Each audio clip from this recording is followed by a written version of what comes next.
scrawled on a page torn out of The Lone Star Ranger by Zane Grey. Ikora, Zavala, if you're reading this, shame on you. You didn't notice me slip out the back door. Step up your game, my buddies. Here's the play. I'm going back to the reef, not just for a mission or two. I'll be staying there for a few days to help out our old pal Petrovenge with a few things. Nothing too serious, just picking up some patrol slack. As always, you know the conditions of my dare, blah blah blah. If I need any backup, I'll hit up my favorite guardian. Enough said. Zavala, have you figured out Artel yet? I'd let you know, but Sundance says you gotta figure it out on your own. You know what a tough little ghost she is. How about this? Play a few rounds of Banshee while I'm gone. I'll bet you a gold engram he'll figure it out in 3 hands. If you drop more than 4Ks a glimmer, he might just take pity on you and tell you what it is. Ikora, I left my Sparrow with Holiday, and I'm afraid she's gonna replace my Tharsis thrusters with some of that fancy new crap the wingheads are into these days. Could you mosey on by, make sure she doesn't get too enthusiastic? I'll owe you one. Another one. See you, Starside. Hugs and kisses. C6.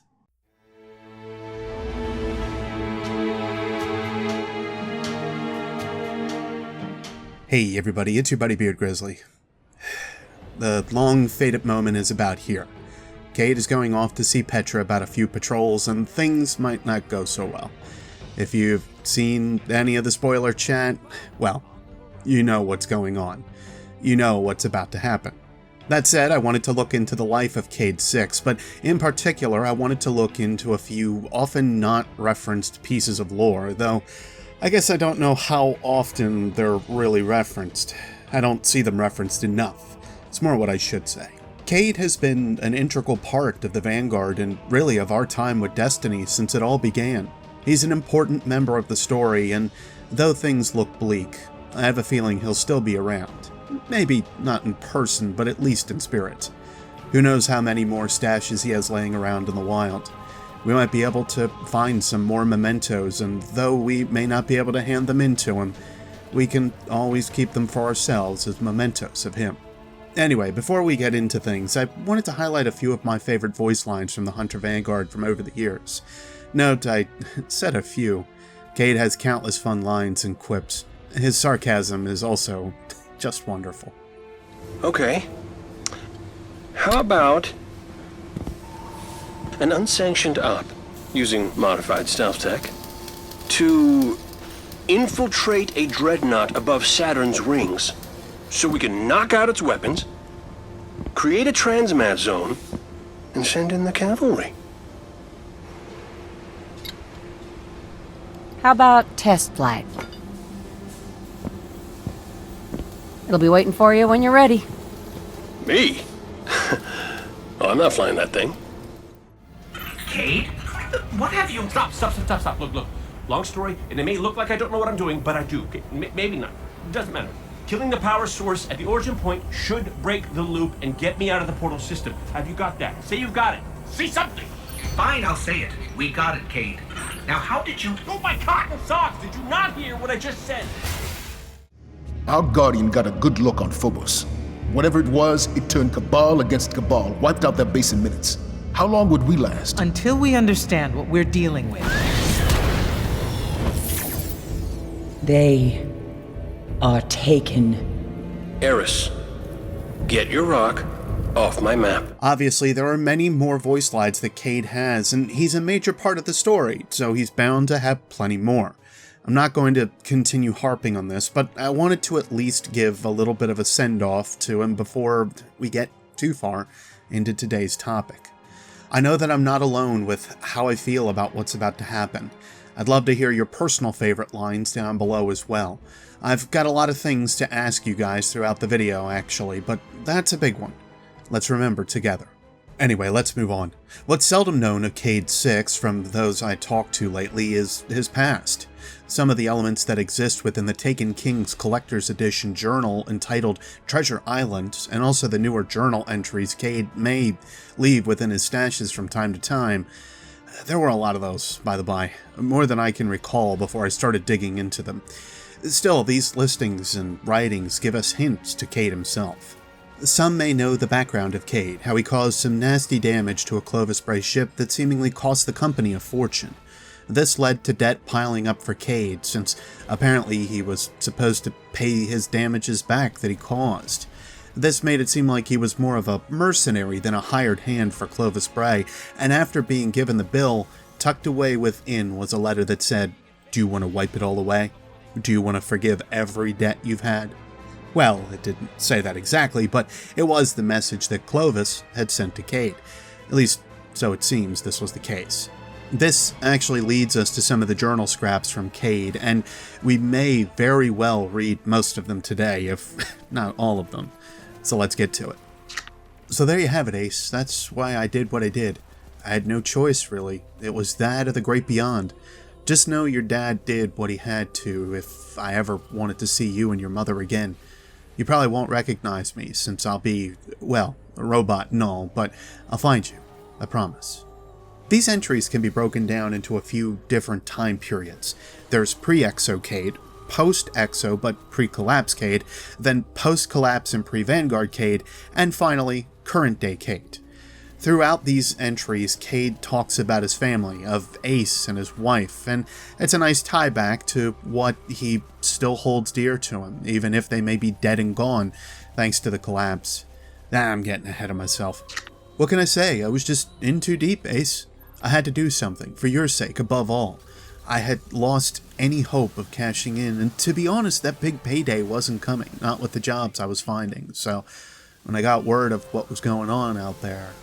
Both of these journal scraps serve to back up what we knew of Cayde from his journal previously. Both of these entries are pre-Exo formation, and we have to look past these two entries to see how Cayde acts now, or at least a bit closer to now, especially with his Exo body in mind. The next few entries are hazy in terms of order, but I think I have found a semi-decent structure to start leafing through them. If you feel that the order should be switched to any of these entries, though, let me know below. I'd be interested to hear your thoughts.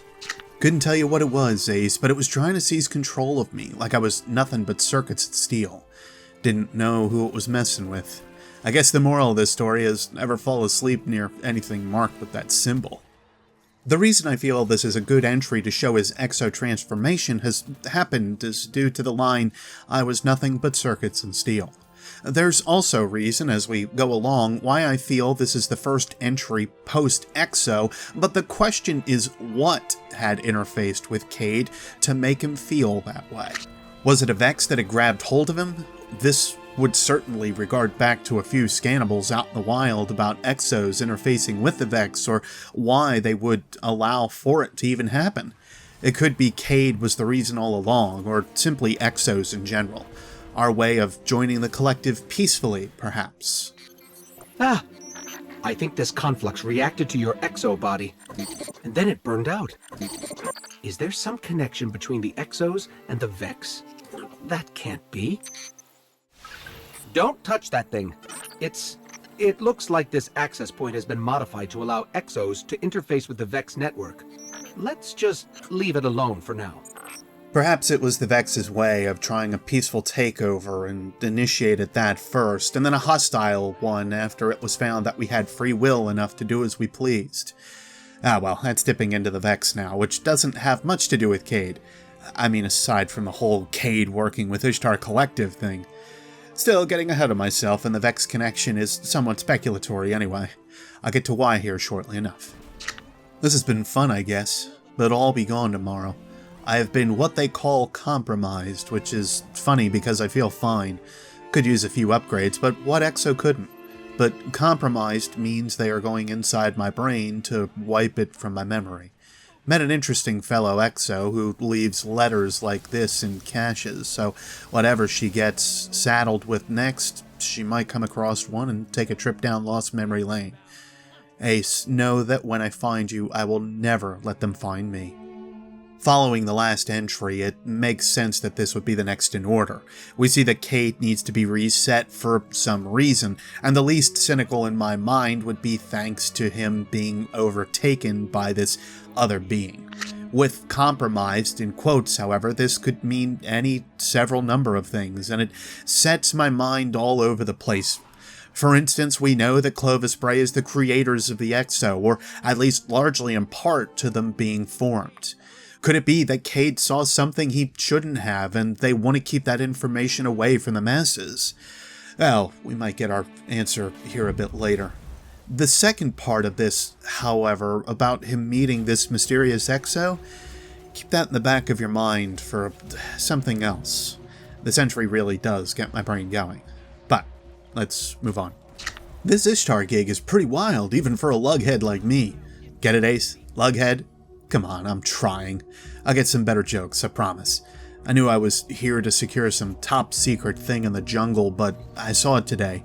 They dug up the remains of a technological civilization that actually predates humans. Don't tell anyone I told you, or, could be Wipesville again. Post-mind wipe and becoming Cayde-2, Cayde is having fun with this Ishtar assignment. What is unknown is whether this assignment is given to him as soon as he becomes an Exo, or if he is placed here after his first mind wipe. This would play into possibilities that he returns or is in part linked with Clovis Bray. I just have a hard time thinking that he's always around Ishtar after the line of, "This Ishtar gig is pretty wild," as it seems this isn't native for where he was supposed to be. I hope that makes sense. But about that civilization they dug up, let's move on to the next entry. Whatever's going on down there, Ace, they don't want folks to know about it. But that's the job, so I'll do whatever it takes to find out. Might need a disguise. Any ideas, Ace? Oh, I know. How about a mustache? This entry can lead back into a few different areas of thought. If we read it as this entry is continuing directly from the last one, then this could directly refer back to whatever Ishtar had uncovered, presumably the Vex. Being that we also know that Maya Sundaresh was on Venus from the Vex 1 through 4 Grimoire cards, and that Cayde was largely in charge of watching over her and her team, again thanks to the Treasure Island Journal, we can presume that the Vex are largely the subject of some of Cayde's entries. Still, something in the back of my mind is a little off here. This entry is separated from the previous, and unless it is a case of the page being split in two, then this opens up the doors to allow this area underground to be an entirely different location, sort of like Hellas Basin on Mars. This again ties back to Cayde's possible system of resets, especially if he has to go back to Mars and Clovis Bray off-site to get mind wiped. But that's also conjecture, as we're not sure what this process entails, if it can be done remotely or if it requires a procedure. Being that it sounds like he has to be prepped for this process, I would go more with the latter thoughts. Additionally, it feels like whatever Cayde might have been doing for Clovis Bray was more of like a spy job more than anything else. And if this is the case for Clovis, that he was actually spying on Ishtar, then, well, that opens up a little bit more about the insidiousness of what Clovis and Ishtar's liabilities towards each other were, and their connection being tenuous at best. Still, this is getting into other thoughts about Clovis Bray that I'm not ready to discuss yet. There's your teaser, though. Let's move on. Things are even weirder now, Ace. This is my 4th assignment, and I'm kind of losing touch with what came before this whole Exo thing, and what's a leftover fragment from another tour. I knew this would have its kinks. I guess this is one of them. You know me, I didn't bother reading the fine print or anything. At least I know you're real, right? And the most heartbreaking moment in the journals reveals itself, as Cayde is starting to forget a good majority of what made him human to begin with, thanks to the memory wipes. This is where the nefarious aspect of Exo mind erasure comes into play, and how, especially if Clovis Bray can control it, we can dig a bit too deep into how they could alter Cayde's mind. I mean, Banshee still has a good majority of his motor functions intact at 44 resets, but Cayde at possibly 4 or 5 is starting to forget elements of his past. Is this intentional? That's to be questioned. Also, I'm guessing that each tour his mind is reset. That's a guess, not confirmed. And of Ace, he can't seem to recall much of him either, minus the journal pages and scraps that he leaves for himself, thanks to the advice of that Exo he met before his first possible memory wipe. Of course, what comes next is truly heartbreaking. Here's the truth, Ace. I don't remember you. Found your name in a journal I had on me when my ghost rezzed me. I guess I used to write to you, and I kept doing it, even though you're long dead if you ever really existed. Just like having someone to write to, I guess. So, there you have it. Now, you'll never guess what happened today, Ace. From Treasure Island. See, the reboots, they don't wipe it all away. Not everything. And the new life, plus the light, it does something real funny to what's left. Amplifies it, scrambles it, reshuffles the fragments like a dealer rifling a deck of cards, putting the hands we've already won and lost back into play. Upon his resurrection, Cayde was effectively given his clean slate he was promised through Clovis Bray. Though thanks to the journal he kept on hand, he was able to have some of those fragments come back to him, in some cases to haunt him. It only made things harder for him to fully figure out and try to understand. It made it difficult for him to go through his own thoughts, and with also trying to understand the new information he had to take in about being alive in a time possibly centuries past when he was alive, well, needless to say, it's a jarring experience for the lughead.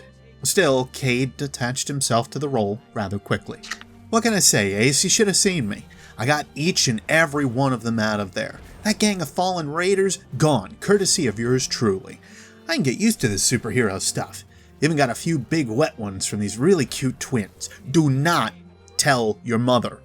And of course, due to his nature, Cayde also found himself making friends of several fellow Guardians in the City Age or prior, especially of his mentor Andalbrask and Tevez Larson, one of the past Vanguard leaders, and one that gave him knowledge of another band of hunters called the Night Stalkers, respectively.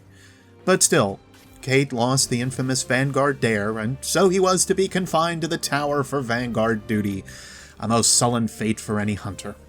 What I'm unsure of is if he was able to work with the Reef before or after his time in the tower was to be mandatory, but being that he asks us to take him with him in the tower on occasion, I'm left to think the former. Still, Cayde's time in the Reef gives us some hints of his past dealings with the Awoken. As a reminder, the order of these entries is tentative. So I thought the Reef would hold some answers for me. They've got some kind of queen out there who knows things, but getting to her is proving to be quite the jaunt. She's got me chasing Vex all across the system looking for something called the Vault of Glass. What do you say, Ace? Ever heard of it? Here's the skinny, Ace. Never trust the Awoken. The Reef type. The ones on Earth, they're okay. But if you ever find yourself washed up in the Reef, keep your distance. They play by a whole other set of rules, like they want to be untrusted. And whatever you do, do not stare into their eyes. Of course, the interesting parts to point out here that enforce why I feel these instances with the Reef happened before Cayde's instatement in the Vanguard happens. One is that Marasov is interested in the Vault of Glass, and per our understanding, after Cayde is in place as the Vanguard leader, they would have known about the Vault of Glass during Osiris days in the Tower, as has been somewhat told to us by the Speaker in his letter to Osiris. The Speaker states in this letter, Titans assembled teams to chase the legendary Vault of Glass instead of striking the Fallen. This could mean they never found it during Osiris' time, however, as we don't hear about the Vault again until Kabir, Pahanin, and Praedyth. Just trying to give you a sense of timeline issues here, or at least where my head's at with this mention. By the end of the entries, Cayde is feeling a bit vexed, no pun intended, by the Reef-type Awoken, and both he and the Speaker give us a bit of a call-out to pause within a few of the mission Grimoire cards from Destiny's vanilla story. While defeat of any champion of the Dark is caused for celebration, be leery of the promises of the Queen. The Awoken play both sides of this battle, and a debt to her is potentially ruinous. But if it gets you into the Black Garden, you have the city's full support.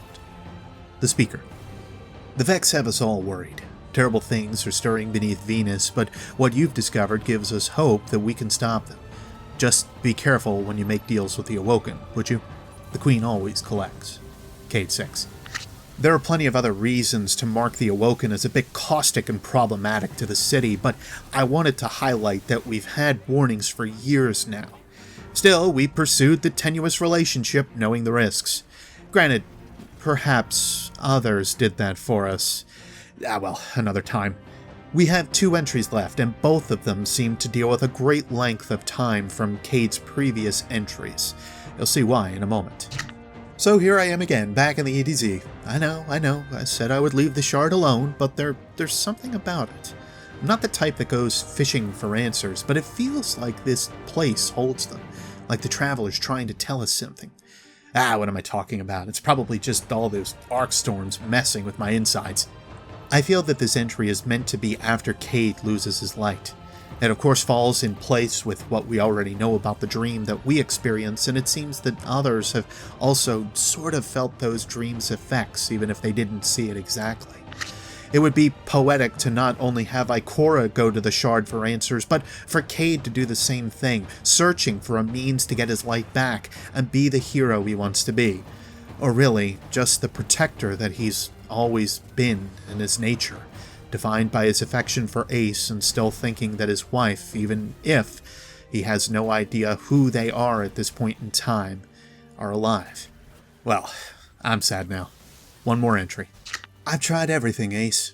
Tried re-rigging my ghost shell every which way, making a deal with Varix for one of his captured ghosts, even thought about following Ikora to Io, then it hit me. I can end this real quick by hopping right on Gary's ship via some Vex trickery. So, here I am. Nessus, my own little Vex playground. Here goes nothing. And of course we all know what happens to Cayde on Nessus. It doesn't exactly end well for him. I should have paid more attention to you, Ikora. My brain usually checks out when words have more than 3 syllables. Who would have known you can't shoot your way out of a Vex teleporter? When I get out of this mess, what do you say you've laid some Vex schooling on me? Cayde has had plenty of dealings with the Vex in the past. Perhaps it was just with Ishtar, or maybe with the Queen, but in any event, he still finds himself around them centuries afterward. Such a weird hand fate dealt Cayde for that to be the case.